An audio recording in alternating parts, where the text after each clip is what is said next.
الرجيم بسم الله الرحمن الرحيم الحمد لله رب العالمين بارئ الخلائق أجمعين ثم الصلاة والسلام على رسوله الكريم أبي القاسم محمد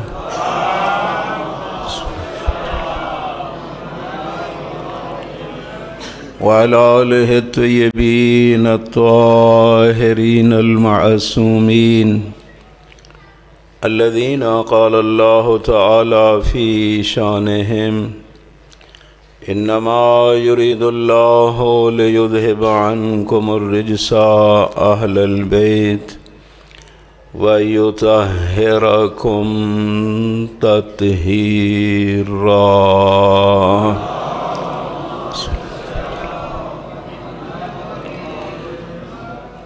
ورحمة الله على شيعتهم ومحبيهم ومواليهم أجمعين ولعنة الله على أعدائهم ملعونين أما بعد فقد قال الحكيم في كتابه بسم الله الرحمن الرحيم وما خلقت الجن والإنس إلا ليعبدون صلوات پڑھیں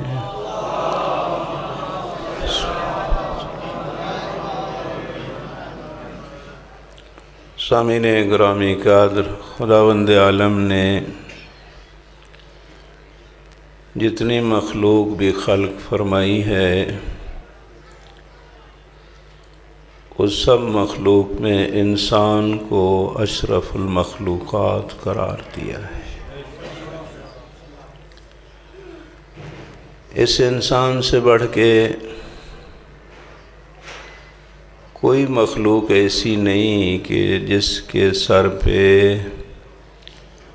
اشرف المخلوقات ہونے کا تاج اس خالق نے سجایا ہو۔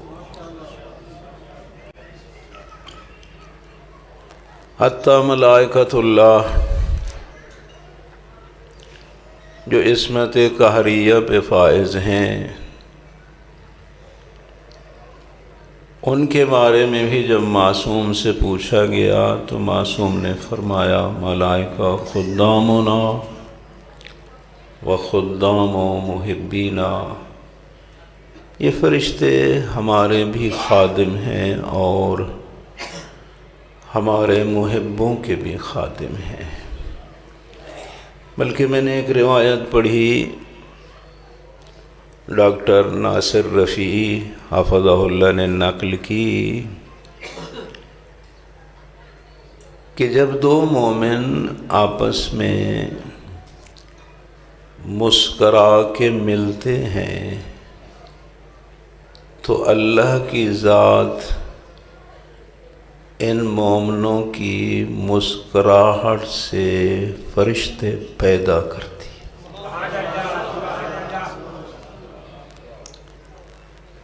اور قیامت تک یہ فرشتے ان دو مومنین کے لیے استغفار کرتے ہیں۔ تو عرض کرنے کا مقصد کہ پوری کائنات سے افضل یہ انسان،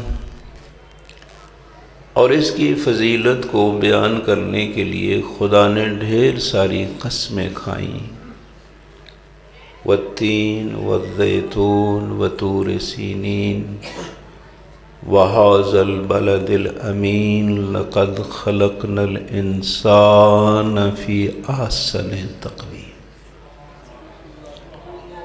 کہ ہم نے اس انسان کو بڑے ہی حسین پیراہے میں خلق کیا ہے۔ تو یہ کیوں افضل ہے؟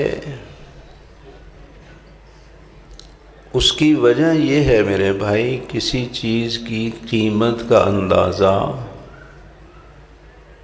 اس کی خلقت کے مقصد سے پتہ چلتا ہے کہ اس کا مقصد کتنا بلند ہے۔ وہ شے اتنا ہی زیادہ قیمتی ہوتی ہے۔ انسان کے بارے میں ارشاد فرماتا ہے خلقت الاشیاء لأجلک وخلقتک لأجلی، میرے بندے میں نے پوری کائنات تیرے لیے بنائی ہے اور تجھے میں نے فقط اپنے لیے بنایا ہے۔ اس سے پتہ چلتا ہے کہ انسان کی خلقت کا مقصد اللہ کے علاوہ کچھ اور نہیں۔ باقی جتنی بھی ہیں وہ چیزیں مخلوق خدا ہیں۔ انسان مخلوق کے لیے خلق نہیں ہوا، خالق کے لیے خلق ہوا ہے۔ سب سے عظیم نعمت جو خداوند عالم اپنے بندے کو مرنے کے بعد عطا کرے گا وہ جنت ہے نا۔ میں چند دن پہلے ہی ایک استاد بزرگوار کا درس دیکھ رہا تھا، وہ ارشاد فرما رہے تھے جنت کیا ہے؟ جنت وہ جگہ ہے جہاں یہ مومن قدم رکھے گا، قدم جہاں رکھے گا وہ جنت ہے۔ یہ تو بہت بلند ہے۔ اور وہ کیا ہے؟ فرمایا جنت کی خاطر خلق نہیں ہوا۔ اگر جنت کی خاطر خلق ہوتا تو مجھے بتاؤ انسان کامل علی بن ابی طالب علیہ السلام کیوں فرماتے کہ خدایا میں تو تیری عبادت تیری جنت کے لالچ میں کرتا ہی نہیں، نہ تیرے جہنم کے ڈر سے، بلکہ میں نے تجھے لائق عبادت پایا ہے، پس علی جھک گیا ہے۔ اگلے ہی دنوں میں آیت اللہ مصباح یزدی کے درس کا مطالعہ کر رہا تھا۔ انہوں نے اس آیہ کریمہ کے تحت کہ ان اللہ اشترى من المؤمنین انفسهم واموالهم بان لهم الجنہ، اس کی تفسیر میں بیان فرما رہے تھے کہ خداوند عالم مومن سے اس کی جان کو بھی خریدتا ہے، اس کے مال کو بھی خریدتا ہے اور اس کے بدلے جنت عطا کرتا ہے۔ یعنی اس آیت میں ایک سودا بیان کیا گیا نا، اور جو بھی عموماً سودے ہم کرتے ہیں تو یہ چار چیزیں ضرور ہوتی ہیں: بیچنے والا، خریدنے والا، کون سی چیز بیچی جا رہی ہے اور اس کی قیمت کیا ہے۔ یہ چاروں چیزیں آپ کو عموماً سودا میں نظر آتی ہیں۔ یہاں بیچنے والا ہے مومن، خریدنے والا ہے اللہ کی ذات۔ پس پتہ چلتا ہے کہ اللہ کی ذات مومن کے ہی مال کی خریدار ہے اور مومن کی ہی جان کی خریدار اللہ کی ذات ہے۔ خدا نہ بے ایمان کی جان کو خریدتا ہے نہ اس کے مال کو خریدتا ہے۔ بے ایمان کا مال، بے ایمان کی جان کسی کام کی نہیں۔ تو یہاں بیچا جا رہا ہے جان کو، مال کو، اور خریدا جا رہا ہے جنت کو۔ تو انہوں نے ایک بہت لطیف نقطہ تحریر فرمایا کہ عام معاملے میں تو یہ ہے، چار رکن ہیں کہ یہ مومن خریدار اللہ کی ذات، بیچ رہا ہے، مال کو لے رہا ہے جنت۔ یہ عام مومن کی بات ہے، لیکن جب بیچنے والا امیر المومنین ہو،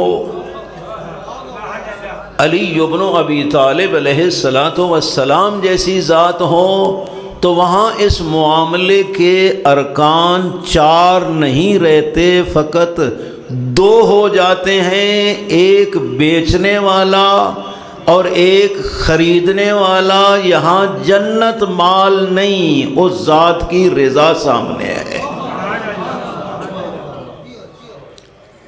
اور قرآن نے پھر واضح کہا کہ ان اللہ اشتری من المؤمنین انفسهم بان لهم الجنہ، یہ عام بندے کی بات ہے، لیکن ومن الناس من یشری نفسہ ابتغاء مرضات اللہ، یہاں اللہ کی رضا ملحوظ خاطر ہے۔ کچھ ہستیاں ایسی ہیں کہ جان بیچتی ہیں فقط اسی کی خاطر۔ درمیان میں جنت جیسی چیز نہیں ہے۔ خدا درجات بلند کرے۔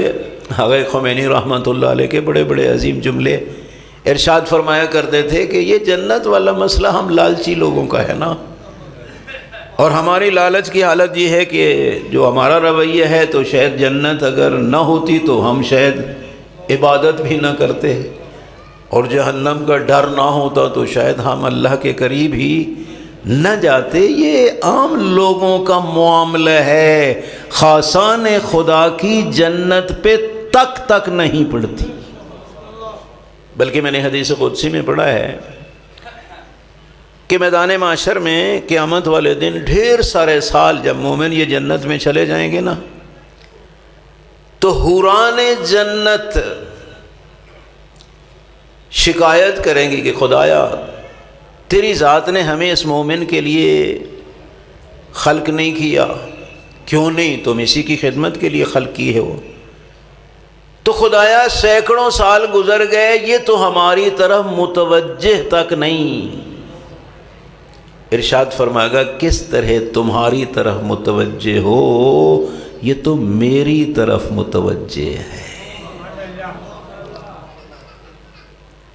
اپنی قیمت کو پہچانو۔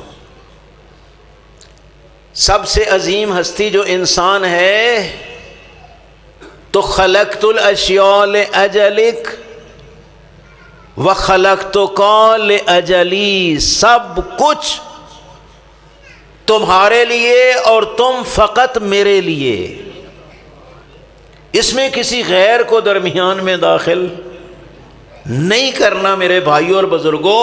اور یہی وجہ ہے کہ تیری اور میری عبادت کی جو نیت ہوتی ہے وہ کیا ہوتی ہے؟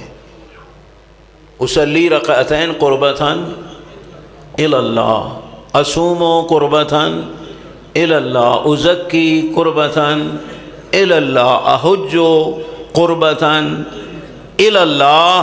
کبھی کوئی یہ نیت نہیں کر سکتا کہ خدایا میں تیری نماز پڑھتا ہوں تیری جنت کی خاطر۔ اگر یہ نیت کر لے نماز باطل۔ عبادت جنت کے لیے نہیں، خالق جنت کے لیے ہے۔ میرے بھائیوں اور بزرگوں، چونکہ انسان کی خلقت اس ذات کی عبادت کے لیے، اور اگر آپ غور کریں لفظ عبد میں غور کریں سارے مسائل حل ہو جاتے ہیں۔ عبد کس کو کہا جاتا ہے؟ جو نہ اپنی جان کا مالک ہوتا ہے نہ اپنے مال کا مالک ہوتا ہے، اور عبد کا وہ عمل جو اپنے مالک کی رضا کے مطابق ہوتا ہے اسی کو عبادت کہتے ہیں، جس کا نام بندگی ہے۔ فارسی میں بندہ آتا ہے اور اردو میں اور عربی میں عبد آتا ہے، دونوں ایک ہی چیز ہیں۔ عبادت اسی سے ہے۔ اور یہ بھی ذرا غور کریں کہ عبادت عبد کی ضرورت ہے، معبود کی نہیں۔ عبادت تیری اور میری ضرورت ہے، ہمارے خالق کی نہیں۔ وہ غنی مطلق ہے۔ مولے متقیان کا ارشاد ہے، نہج البلاغہ میں خطبہ حمام آپ پڑھیں، ان اللہ خلق الخلق حین خلقہم غنیا عن طاعتہم وآمنا عن معصیتہم۔ اللہ نے جب چاہا مخلوق کو خلق کیا، مخلوق کی عبادت سے بھی غنی تھا اور مخلوق کی معصیت سے بھی امن میں تھا۔ بندوں کی عبادت اس کو بڑا نہیں بنا سکتی، بندوں کی معصیت اور نافرمانی اس کی شان میں کمی نہیں کر سکتی، وہ ہر لحاظ میں اللہ اکبر۔ اس لیے یہ نہ سوچیں کہ شاید ہماری عبادت کی اس کو ضرورت ہے، نا، عبادت کرنا عبد ہونے کا تقاضا ہے۔ چونکہ میں عبد ہوں، بندہ ہوں، اگر میں بندہ ہوں تو بندگی کرنی ہے، بندگی نہ کروں گا تو میں بندہ نہیں، گندا ہوں۔ بندگی کے بغیر انسان رہ سکتا ہی نہیں۔ اور یاد رکھو، بندگی اور عبادت اس وقت تک ممکن ہی نہیں جب تک ہم اپنے محبوب کی معرفت نہ رکھتے ہوں۔ اگر اس معبود کو پہچان لیا تو پھر عبادت عبادت ہوگی، اور بغیر معرفت کے ہے تو پھر عادت تو ہو سکتی ہے، عبادت نہیں۔ کچھ عادتیں ہوتی ہیں جو نہیں چھوٹ سکتی نا۔ بس ہم طالب علم جب سے ہی مدرسے میں ہی آئے اور ماشاءاللہ نمازیں پڑھتے رہے، خدا قبول کرے، لیکن میرے بھائیوں ہم سے یہ نماز اب چھوٹ سکتی ہی نہیں۔ اس لحاظ سے نہیں کہ عبادت، عادت اتنی پڑ چکی ہے کہ جس طرح ایک سگریٹ پینے والا بندہ سگریٹ نہ پیے نا تو جو اس کو ٹینشن ہوتی ہے، ہم طالب علم نماز نہ پڑھیں تو ہمیں ٹینشن ہوتی ہے۔ لیکن آیا یہ معراج ہے مومن کی؟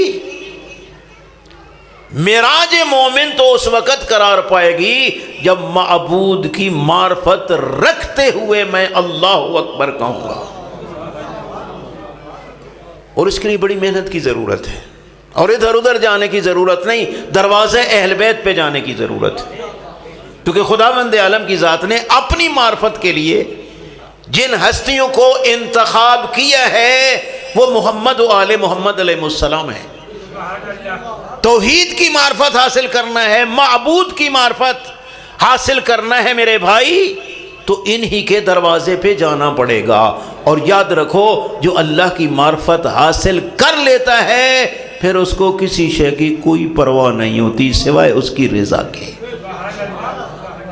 ایک فارسی شاعر نے بڑا جملہ کہا ہے، کہتے ہر کے ترا شناخت جان را چه کند، فرزند و عیال و خانمان را چه کند، دیوانہ کنید ہر دو جہاں را بخشید، دیوانہ اے تو ہر دو جہاں را چه کند۔ کہتے خدایا جس نے تجھے پہچان لیا اس کو اپنی جان کی بھی کوئی پرواہ نہیں، بلکہ اپنی جان تو کیا، اس کو فرزند و عیال کی بھی کوئی پرواہ نہیں۔ دیوانہ کنید، خدایا وہ تیرا دیوانہ بن جاتا ہے، اور جب وہ تیرا دیوانہ بن جاتا ہے ہر دو جہاں را بخشید، تو اپنے دیوانوں کو دونے جہاں دے دیتا ہے، اپنے دیوانہ کو دونوں جہاں دے دیتا ہے۔ لیکن خدایا بتا تو صحیح، دیوانہ اے تو ہر دو جہاں را چه کند، جو تیرا دیوانہ ہے اس کو دونوں جہانوں کی ضرورت ہی کیا ہے، وہ تجھے چاہتا ہے۔ اللہم عرفنی نفسک، وہ اس ذات کو چاہتا ہے۔ اس لیے میرے بھائیوں اور بزرگوں، معرفت حاصل کرو، اور جب معرفت حاصل کرنا ہے تو اس کے لیے ادھر ادھر مت جاؤ، قرآن کے دروازے پہ جاؤ، اہل بیت علیہ السلام کے دروازے پہ جاؤ، معصوم کی سیرت طیبہ کو پڑھو، ان کے کردار، ان کی دعائیں، اللہ سے راز و نیاز۔ بڑے عظیم استاد ہیں ہمارے آیت اللہ جوادی عملی، ایک جملہ کہہ رہے تھے کہ آپ نے معصوم کے کلام کو اگر دیکھنا ہے نا تو وہ کلام نہ دیکھو جو معصوم نے عام بندوں سے کی ہے۔ غور کرنا، چونکہ معصوم پھر اپنے کلام کو نیچے لے آتے ہیں، نیچے نیچے، اتنا نیچے کہ عام بندہ سمجھ سکے، چونکہ معصوم کی تکلیف شرعی یہی ہے کہ کلام جو بندوں سے کرنا ہے تو اتنا نیچے لے آئیں کہ بندے سمجھ سکیں۔ بزرگ استاد تحریر فرماتے ہیں وہ کلام نہ دیکھ جو معصوم نے بندوں سے کی ہے، عظمت کلام معصوم دیکھنا ہے تو وہ کلام دیکھ جو معصوم نے خدا سے کی ہے،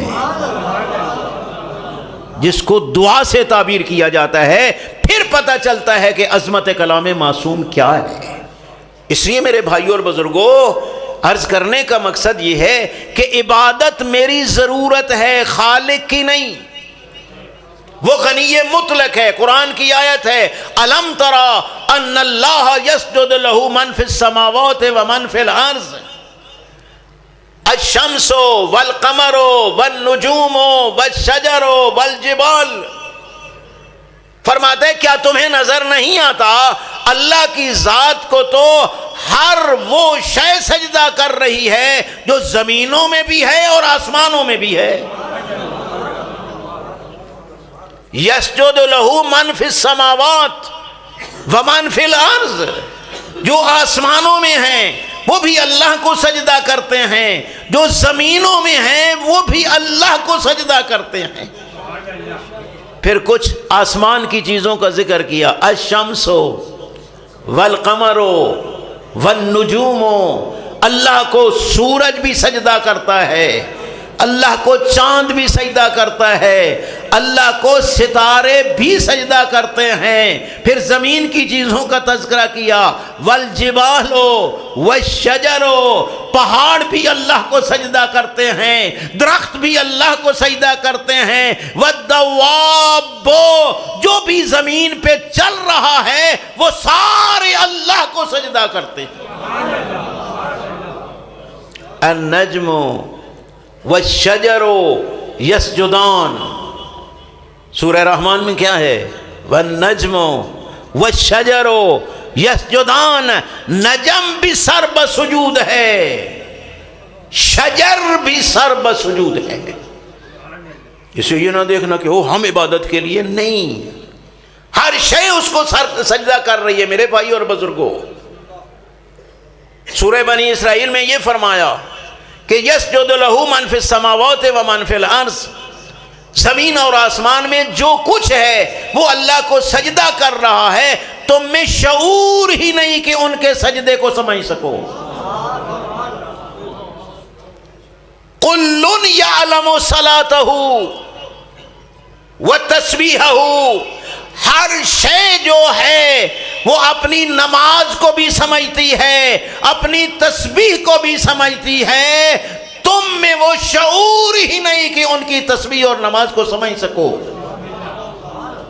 کوئی شے ایسی نہیں جو اس ذات کو سر بسجود نہ ہو، تو اس ذات نے مجھے اگر بندگی کے لیے منتخب فرمایا ہے تو یہ اس کا لطف ہے، یہ اس کا احسان ہے۔ میں کیا ہوں کہ مجھے وہ کہتا ہے میں نے تجھے اپنے لیے پیدا کی، خلقت الاشیاء لاجلک، ہر شے میں نے تیرے لیے پیدا کی ہے اور تجھے میں نے اپنے لیے فقط پیدا کیا ہے۔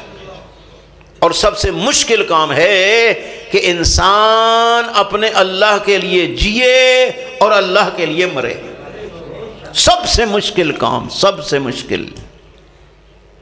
میرے بھائیوں، قاتل ہونا آسان ہے،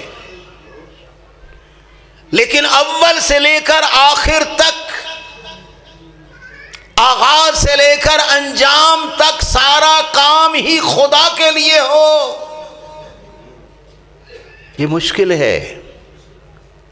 اس لیے میں نے روایات میں پڑھا ہے کہ ہماری یہ جو نماز ہوتی ہے نا، اس کے ٹکڑے ہو جاتے ہیں، ٹوٹے ہو جاتے ہیں۔ کسی کی تکبیر قبول ہے، کسی کی قراءت قبول ہے، کسی کا رکوع قبول ہے، کسی کا سجدہ قبول ہے، وہی حصہ قبول ہے جو اس کے لیے ہے، باقی ذرا بھی ادھر ادھر چلے جائیں حدیث قدسی میں فرماتا ہے کہ جب انسان نماز کی حالت میں ادھر ادھر ذہن جاتا ہے نا، جس طرح عموماً ہمارا جاتا ہے، تو ادھر سے 3 بار ندا آتی ہے، عبدی انی الیک مقبل، ملائکتی الیک مقبلون، این ترید۔ او میرے بندے، میں خالق ہوتے ہوئے تیری طرف متوجہ ہوں، میرے فرشتے تیری طرف متوجہ ہیں، تو کدھر جاتا ہے؟ اربن غیری ترید، کیا میرے علاوہ کسی اور رب کی تلاش میں ہے؟ کیا میرے خزانے ختم ہو گئے؟ تیری توجہ ہی مجھ سے ہٹ گئی، میں تیری طرف متوجہ تھا۔ بلکہ روایات میں یہی ہے، جب 3 بار صدا کے باوجود انسان متوجہ نہ ہونا، پھر ادھر سے صدا آتی ہے، یا کذاب، یا خادع، وہ جھوٹ بکنے والا، وہ دھوکے دینے والا، اتخدعنی، تو مجھے دھوکے دیتا ہے، وعزتی وجلالی لأحرمنک عن حلاوت مناجاتی، مجھے اپنی عزت و عظمت کی قسم، میں تجھ سے اپنی عبادت کی لذت کو چھین لوں گا۔ پھر نہیں آئے گی لذت، نماز تہجد میں بھی لذت نہیں آئے گی، الہی الاف کہتے ہوئے بھی لذت نہیں آئے گی۔ کیوں؟ ذہن کسی اور طرف چلا گیا، دل کسی اور طرف چلا گیا۔ حق تو یہ تھا میرے بھائیوں، میں نے جب کہا تھا کہ یہ نماز قربتاً اللہ ہے، تو وہی الہ ہی سامنے ہوتا نا۔ اب معصوم کی سیرت دیکھیں، امام جعفر صادق علیہ السلام، اللہم صلی علی محمد وآل محمد، نماز پڑھ رہے ہیں، ساتھ کوئی آپ جیسا مومن سن رہا ہے، جب جملہ پہنچا نا ایاک نعبد و ایاک نستعین، روایت میں ہے امام علیہ السلام نے 100 بار تکرار کیا اس آیت کا۔ وہ سننے والا نماز کے بعد پوچھتا ہے، مولا آپ نے اتنی بار تکرار کیا اس آیت کریمہ کا، وجہ کیا ہے؟ فرمانے لگے کوئی سن رہا تھا، کوئی سن رہا تھا۔ لو یعلم العبد من یناجی من فتل، اگر اس نمازی کو علم ہو جائے کہ کسے کہہ رہا ہے ایاک نعبد و ایاک نستعین، اس کا ذہن ادھر ادھر نہ جائے۔ اس کا کیا مطلب ہے؟ پتہ ہی نہیں مجھے کس سے کہہ رہا ہوں۔ ضروری ہے ان کے دروازے پہ کہ جن کو خداوند عالم نے اپنی معرفت کے لیے بھیجا۔ میرے بھائیوں اور بزرگوں، ان کی سیرت، اولے متقیان کے بارے میں آپ نے سنا ہے، بارہا پڑھا بھی ہے کہ تیر لگ جاتا ہے جسم اقدس میں، نکالنے کی کوشش کی جاتی ہے، درد سے تڑپ جاتے ہیں علی علیہ السلام۔ کیا کیا جائے؟ سید الانبیاء نے فرمایا جب علی نماز میں ہو تو پھر نکال لینا۔ یہ واقعہ نہیں ہے۔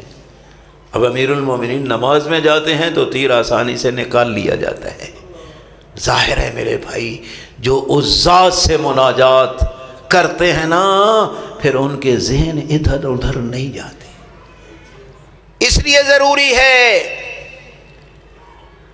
کہ یہ نہ سمجھو کہ اس ذات کو میری یا آپ کی عبادت کی ضرورت ہے، نہیں، مجھے بندہ ہونے کا ثبوت دینے کے لیے اس کی عبادت کرنا لازمی ہے۔ یہ میری ضرورت ہے، میری ضرورت، چونکہ میں عبد ہوں۔ اور عبد کون ہوتا ہے؟ جو نہ اپنی جان کا مالک ہے، نہ اپنے مال کا مالک ہے۔ تاریخ میں ایک جملہ لکھا ہے کہ ایک شخص کا ایک غلام تھا نا، اور بڑا ہی پیارا غلام تھا، آقا اور غلام کی بڑی دوستی تھی۔ غلام نے دیکھا کہ کچھ وقت سے آقا پریشان نظر آتے ہیں۔ غلام کہتا ہے کہ آخر آپ کیوں پریشان ہیں؟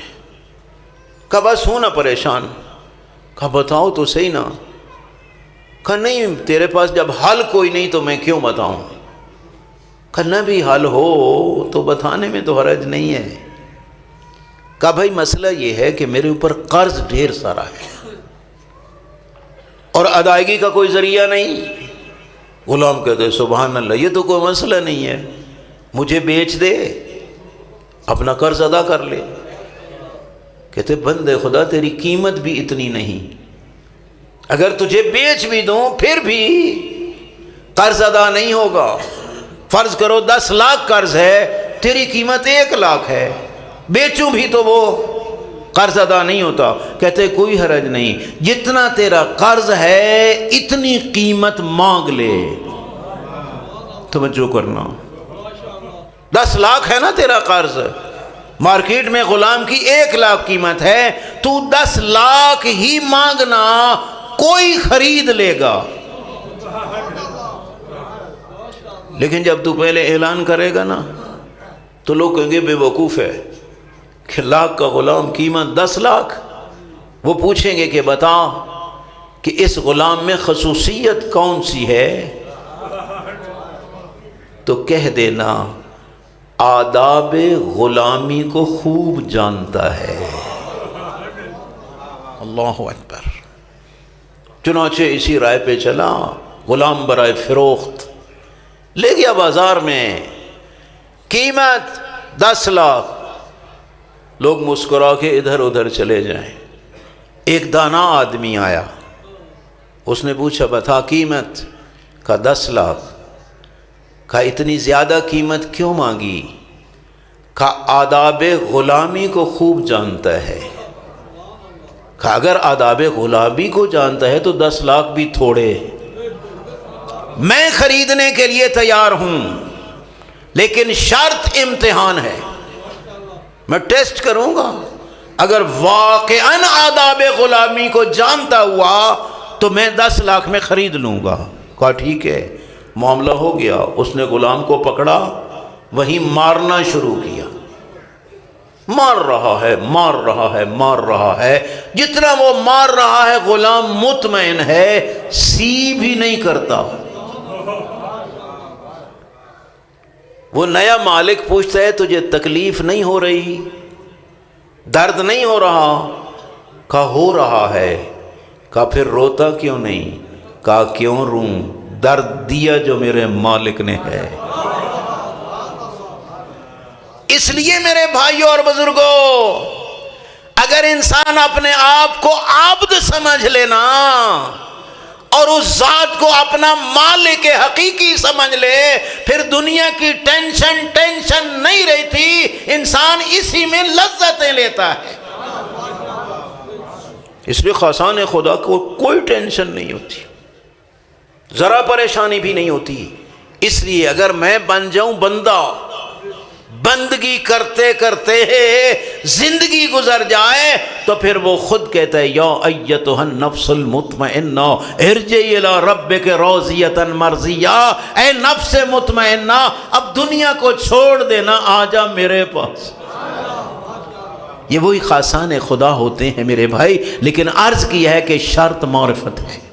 اسی وما خلقت الجن والانس الا لیعبدون کی تفسیر جو مظلوم کربلا کی طرف سے نقل ہے نا روایات میں، وہ معصوم نے فرمایا ہے وما خلقت الجن والانس الا لیعبدون کا معنی ہی یہی ہے الا لیعرفون، کہ اللہ کہتے ہیں میں نے جن و انسان کو پیدا ہی اپنی معرفت کے لیے کیا ہے۔ معرفت ہو جائے گی تو پھر بندگی کے بغیر انسان رہ سکتا ہی نہیں۔ اسی علماء علم اخلاق نے لکھا ہے سب سے پہلے معرفت، پھر محبت۔ محبت جب معراج پہ جائے گی تو باشر بأوامر ہی واجتنب عن نواہی، کہ یہ جو محب ہے نا پھر محبوب کے حکم کو مانے گا بھی صحیح اور اس کے روکنے سے رکے گا بھی صحیح۔ اور یہی علت ہے کہ خداوند عالم نے مودت فی القربا کو اجر رسالت قرار دیا۔ معصوم ہستیوں نے واضح بتایا کہ کیوں آخر کوئی نبی نہیں مانگتا اجر، اور سید الانبیاء نے مانگ لیا۔ اور وہ کیا تھا؟ وما خلقت الجن والانس الا لیعبدون، اور کیا کہا کہ قل لا اسألکم علیہ اجرا الا المودۃ فی القربا، کہ میں کچھ نہیں مانگتا، ایک چیز مانگتا ہوں، اور وہ کیا ہے؟ اپنے قریبیوں کی مودت اور محبت۔ کیوں مانگی؟ اس لیے میرے بھائیوں اور بزرگوں کہ اس مودت میں ہی ملت اور قوم کی ہدایت ہے۔ فرمایا جب محبت کریں گے نا تو پھر ان کے حکم پہ بھی عمل کریں گے، ان کی فرمودات پہ بھی عمل کریں گے، اور معصوم کی فرمودات کے مطابق عمل کرنے کا نام ہی تو عبادت ہے۔ اس لیے میرے بھائیوں کوشش کرو۔ اور بڑا ایک جملہ حافظ سیف اللہ صاحب مرحوم خدا غری کے رحمت کرے فرمایا کرتے تھے، شیعہ غیرت کرنا اور مذہب میں تو عابد ملتا ہے، تیرے مذہب میں زین العابدین ہے۔ حافظ سیف اللہ صاحب مرحوم کہ اور مذہب میں عابد، لیکن تیرے مذہب میں زین العابدین۔ میں نے ایک روایت میں پڑھا کہ جب جناب ثانی زہرا شام کو فتح کر کے بی بی عالم جب مدینہ آئی نا تو ایک دن جابر ابن عبداللہ انصاری کو بلا بھیجا۔ جابر آئے، سلام عرض کیا، بی بی کیوں بلایا ہے؟ بی بی نے ایک عجیب حجت کا جملہ کہا، فرمانے لگی جابر یہ بھی حالات زمانہ ہو گئے، تم لوگوں نے ہمارے دروازوں پہ آنا ہی چھوڑ دیا۔ بڑا دکھی جملہ تھا میرے بھائیوں، یہ حالات زمانہ ہو گئے جابر کہ تم لوگوں نے ہمارے دروازوں پہ آنا ہی چھوڑ دیا۔ دل ہی دل میں رو کے کہتے زینب کس منہ سے آئیں، تیرا حسین جیسا ویر مارا جائے، عباس کے بازو قلم ہو جائیں، بھرے مجمع میں تیرے سر سے چادر لوٹ لی جائے، بدماشوں کے مجمع میں تو ننگے سر خطبے دیتی رہے، کس منہ سے تیرے دربار پہ آئے۔ فرمایا جابر آج بلانے کا کوئی مقصد ہے؟ بی بی حکم کرو۔ فرمایا یہ مسجد میں جا کے دیکھنا میرے سجاد کی حالت کیا، عبادت کر کر کے ہڈیوں کا ڈھانچہ رہ گیا ہے سجاد، جا کے کہہ دے کہ پھپھی یہ کہتی ہے عبادت میں کمی کر۔ میں نے یہی روایت میں پڑھا، جابر آئے سلام کیا، جابر کیسے آنا ہوا؟ مولا آج خود نہیں آیا، آپ کی پھپھی نے بھیجا ہے۔ کیوں بھیجا ہے؟ کہتی ہیں ذرا عبادت میں کمی کر، یہ سننا تھا نا۔ فرمایا او میرے بیٹے محمد باقر، جانا وہ صحیفہ اٹھا کے لے آ جس میں میرے جد علی ابن ابی طالب کی عبادت کا تذکرہ ہے۔ شیعو باقر العلوم وہ صحیفہ اٹھا کے لے آئے، زین العابدین نے پڑھنا شروع کیا اور ساتھ ساتھ رونا شروع کیا، اور یہ جملہ کہہ رہے تھے کس کی طاقت ہے، اور میرے جد علی ابن ابی طالب جتنی عبادت کرے میں اتنا عرض کروں گا مولا، عبادت تو علی ابن ابی طالب نے بڑی کی ہے، لیکن زین العابدین تو تیرا لقب ہے نا، زین العابدین تو تیرا لقب ہے۔ لکھا ہے علامہ مجلسی نے کہ اس لقب کی عظمت کا پتہ چلے گا قیامت والے دن جب میدان معاشر ہوگا اور پوری انسانیت موجود ہوگی، ایک صدا آئے گی این این زین العابدین، وہ کہاں ہے زین العابدین؟ کوئی نبی مرسل، کوئی امام، کوئی عابد، کوئی زاہد اس صدا پہ لبیک نہیں کہے گا، اگر کہے گا تو حسین کا غیور بیٹا سجاد۔ اس کی وجہ کیا ہے میرے بھائیوں اور بزرگوں؟ وجہ یہی ہے کہ انسان کے حرم پردے میں بیٹھے ہونا، 1000 رکعت پڑھ لینا بھی بڑا آسان ہے، لیکن اپنی آنکھوں کے سامنے زینب جیسی پھپھی کا برقع لٹتا ہوا دیکھ کے سر بسجود ہو کے سبوحن قدوسن کی تسبیح پڑھنا، اور یہ زین العابدین کی ہی شان ایمان ہے. انا للہ و انا الیہ راجعون.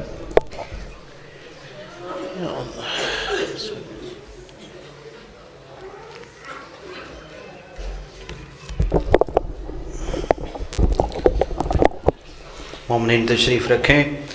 قبل اس کے کہ جناب مولانا پروفیسر عابد صاحب زیب ممبر ہوں اور آپ سے خطاب فرمائیں، ایک دو اعلانات ہیں، یہ سماعت فرما لیں. 13 اور 14 رجب کی درمیانی شب جشن مولود کعبہ بمقام ڈوک سیدہ نازد خان پر سالانہ جشن پاک کا انعقاد ہو رہا ہے، جس سے